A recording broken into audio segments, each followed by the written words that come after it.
So this is for congregations and Facebook changes that impact your social media strategy.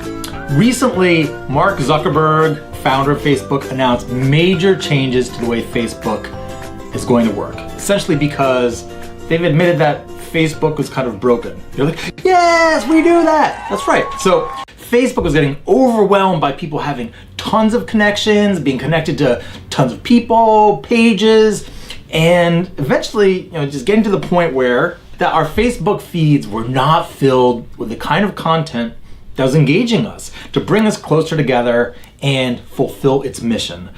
They announced that they are now going to shift from the existing way that the algorithm, that's the thing that prioritizes what's in your Facebook feed and all the people you're trying to connect with, what's in their feeds, what's prioritized. So most congregations have a Facebook page as the primary way you share information. Many have other groups affiliated with the congregation, whether it's a social justice group, small group ministry groups, youth group, lots of groups on the side.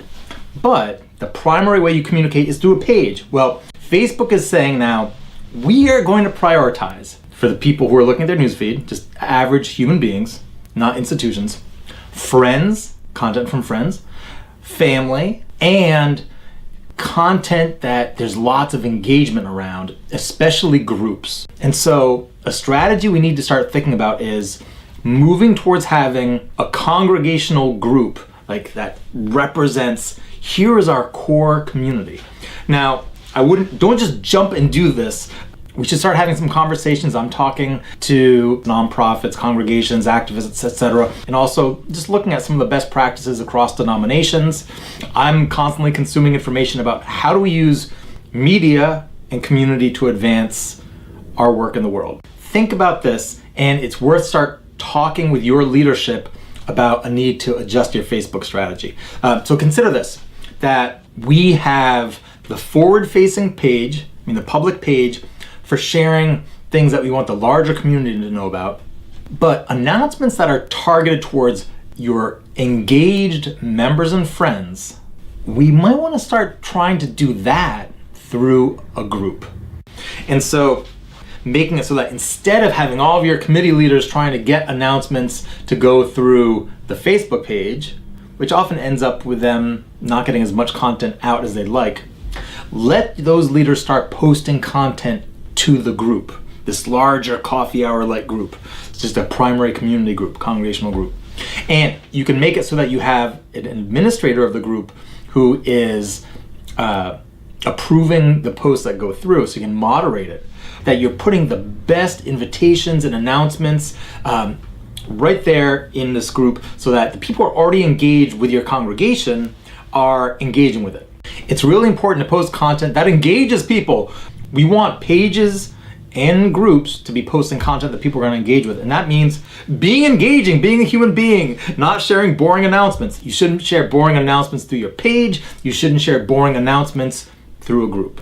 There are a lot of congregations that are just posting mediocre, unengaging content that's, people are seeing it in emails and newsletters and whatnot, and it's just like cut, paste, boring. There's no sense of humanity, interaction there. And so what happens is he puts this content out through the page and there's no reason to engage with it. Upcoming in Sunday service is this, I'm a robot, copying and pasting for your page. Content of that nature, content that is not engaging, content that doesn't prompt interaction, doesn't call for people to share and collaborate and discuss things or inspire people to comment and share. That boring content, it's just going to be invisible. You're not going to see it at all in people's feeds. So your Facebook page content, you got to start working really hard to make that just incredibly engaging.